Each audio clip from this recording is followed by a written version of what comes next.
Hello, and welcome to another Contemplative Living, where we talk about concepts that bring contemplative living into our everyday lives.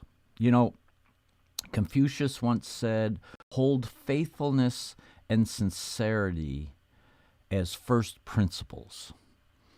And that's what we're going to talk about today. We're going to talk about loyalty, faithfulness, devotion. And like last week, it parallels quite a bit with trust. So we're going to bring all that together into our talk today. So let's get into it. Welcome to Contemplative Living, where we view contemplations for the week to have a better understanding of our spiritual paths. This is Contemplative Living with Dave Bennett, contemplations and reflective meditations.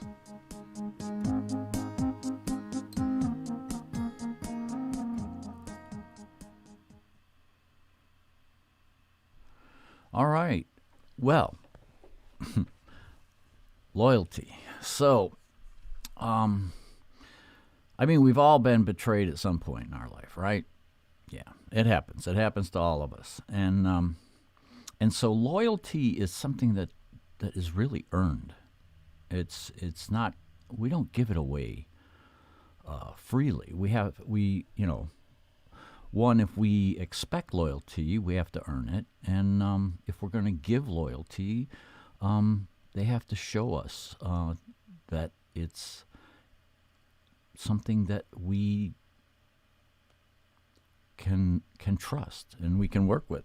So, healthy loyalty is a two-way road, requiring respect and support both ways.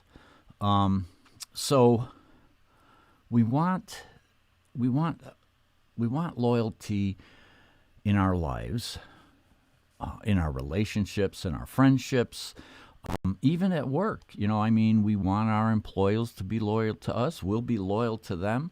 We're going to work hard. We're going to do our job. And that goes with our relationships, and we're going to, and in our family. But sometimes, it needs to be two-way, because it's not healthy if we're the loyal ones and we're being betrayed or they're not being forthright. Then do we deserve, or do they deserve, our loyalty? I guess that's the question. Being loyal to our ideals, beliefs, and practices give us strength and fortification. Now, here's something that we can really grasp. Here's something that we can really hold on to. And I want to really kind of explore this a little bit more, because this is where the strength of our loyalty really can blossom.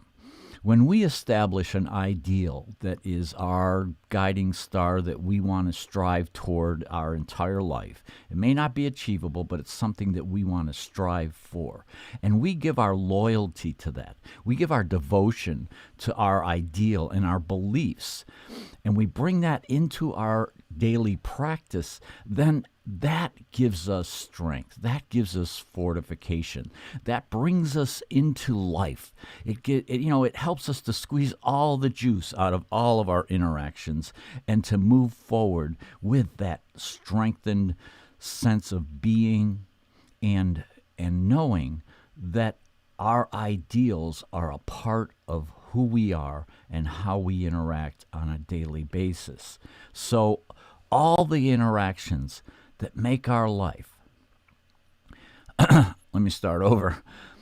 All the interactions that make our life what it is are sparks that fly off from the cosmic wheel that is much greater than ourselves. So in our life, we have interactions every day with people, with family, with our community, and they build upon each other. Each interaction builds upon the next. And so But when you think about it, they come and they go.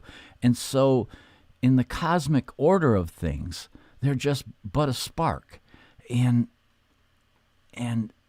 But together, within our being, there's a collective of all of those interactions, and they make us better. They make us understand more. And so when we stick to our ideals, when we're loyal to our ideals, and when we're loyal to our beliefs, then we can bring all of that, all of those interactions, all of our ideals and our beliefs into what we're doing on a day-to-day basis. So,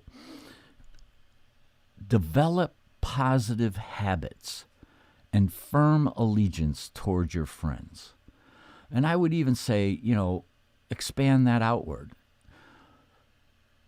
Develop positive habits and firm allegiance toward all that you do, all of your family, your friends, your community. If we don't belong, if we don't contribute, then how do we expect our friends to be loyal back to us? We have to contribute. We have to be there and to be positive. So develop those positive habits. And how do we do that? Well, we were just talking about it. We were saying that you need to develop a solid ideal and a practice so that you can bring that into your being and into your interactions and your everyday life. So have enough courage to trust universal love from the source of creation. So we were saying that, at the beginning that faithfulness, loyalty does have an element of trust. And we talked about trust in the last podcast, but this is having the courage to trust universal love. And it's hard if you haven't experienced it. It's hard to say, well, there's a universal love out there that, loves me unconditionally. Yes, there is. But it requires a level of trust and faithfulness to be able to bring that into our being and bring that into our belief system that we are loved. We are loved. Be devoted to the path of enlightenment that always creates positive, loving energy. On our path to enlightenment, we come across periods when loving, positive, overwhelming loving, positive energy surrounds us and is just there for us. In these spiritually transformative experiences, that empowering love is something that we want to emulate in this life. It's something we want to devote ourselves to. We want to bring that into our path of enlightenment, to try to work toward that. Wouldn't that be an ideal that we would want to grasp? And none of us knows what might happen. Yet still, we go forward knowing the winds will carry us. And that's an ultimate truth and loyalty to our being, that we know that our higher consciousness, our being, our essence in this life will carry us forward. And we just need to rely on it, to be loyal to it, to hold it in our faith that we can go forward, we can move forward. And we don't have to know what might happen as long as we hold our ideals true, as long as we hold our beliefs true, and we just keep forging ahead.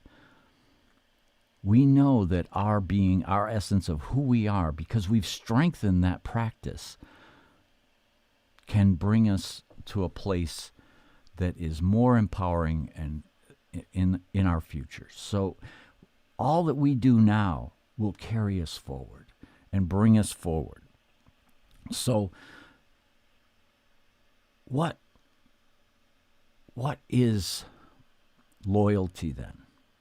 Loyalty to ourselves, to our inner being, to our ideals and our beliefs, and bringing that into our practice, into our daily stillness, and using our contemplative way of living to interact with others so that they can feel that sense of loyalty. They can feel that sense of trust in what we do and how we interact with others. And that brings loyalty back to us.